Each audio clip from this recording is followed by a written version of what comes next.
2.3 the whole square. ചുവടെ തന്നിട്ടുള്ള സംഖ്യയുടെ വർഗം കാണുക. 8th സ്റ്റാൻഡേർഡിലെ സ്ക്വയേഴ്സ് എന്ന ചാപ്റ്ററിലെ ഒരു പാർട്ടാണിത്. 2.3 ദ ഹോൾ സ്ക്വയർ. അപ്പോൾ നമുക്ക് എങ്ങനെയാണ് ഇതിൻ്റെ വർഗം കാണുന്നുവെന്ന് നോക്കാം.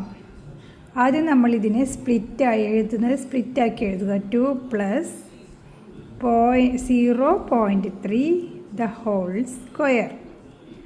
അതിനുശേഷം അടുത്ത സ്റ്റെപ്പിൽ ഇതിനെ നമ്മൾ ഇക്വേഷൻ എഴുതുന്ന രീതിയിൽ എഴുതുക.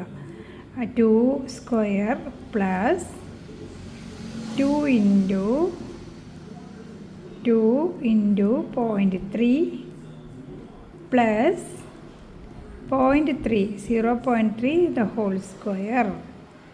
0.3 the whole square is equal to 2 square is 4 plus 2 into 2 4 into 0.3 plus 0.09. ഇതെങ്ങനെ വന്നതെന്ന് നോക്കാം.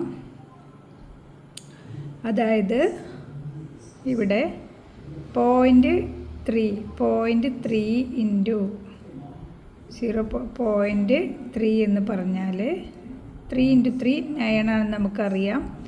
പിന്നെ പോയിൻറ്റിന് ശേഷം എത്ര സംഖ്യ വരുന്നോ അത്രയും സംഖ്യ നമുക്ക് പോയിൻ്റ് കഴിഞ്ഞിട്ട് ഇടേണ്ടതാണ്. അപ്പോൾ അതിനു വേണ്ടി നമ്മൾ എന്ത് ചെയ്യും?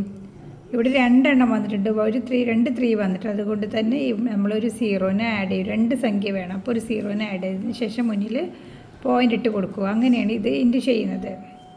അതുപോലെ തന്നെ മറ്റൊരു കാര്യം, എങ്ങനെയാണ് 4 × 0.3 ഇൻറ്റു ചെയ്യുന്നത് നോക്കാം. 4 ×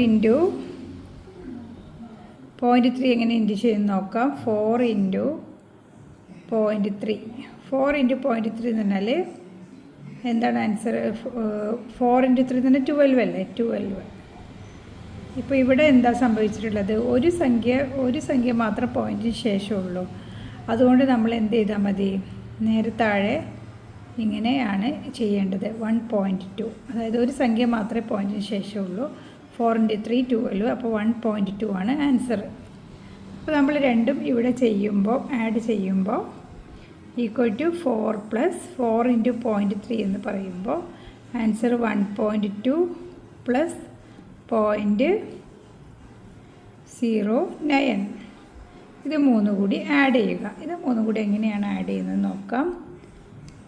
4 + 1.4. അപ്പോൾ നമ്മളിവിടെ പോയിൻറ്റിന് ശേഷം 2 സംഖ്യകളുണ്ട്. നമ്മൾ പോയിൻറ്റിന് ശേഷം 2 0 ഇട്ട് കൊടുക്കണം. അപ്പോൾ ഇത് നമുക്ക് ആഡ് ചെയ്യുമ്പോൾ ഒരു ബാലൻസ് ചെയ്യാൻ പറ്റുള്ളൂ. പ്ലസ് 0 പോയിൻറ്റിന് ശേഷം 0 ഇട്ടാൽ 0ക്ക് വാല്യൂ ഒന്നുമില്ല. പക്ഷേ നമ്മൾ ആഡ് ചെയ്യുമ്പോൾ അങ്ങനെ ഇട്ട് കൊടുത്താൽ മാത്രമേ നമുക്കിത് എഴുതുമ്പോൾ ഇത് വൃത്തി കിട്ടുള്ളൂ. 1.2 അല്ലെങ്കിൽ നമുക്ക് തെറ്റിപ്പോവും.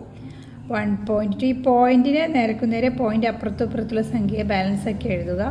അതിനുശേഷം 0.09. ഇപ്പോൾ നമ്മളിതിനെ ആഡ് ചെയ്യുമ്പോൾ ഈ 0യും 9ഉം 9 0 + 2 + 0 2 പോയിൻ്റ് എന്തിടണം? 4 1 4ഉം 1ഉം 5. അപ്പോൾ എത്ര ആൻസർ? 5.29. ഇതാണ് ആൻസർ. Equal to 5.29. ഇങ്ങനെയാണ് ആൻസർ വരുന്നത്.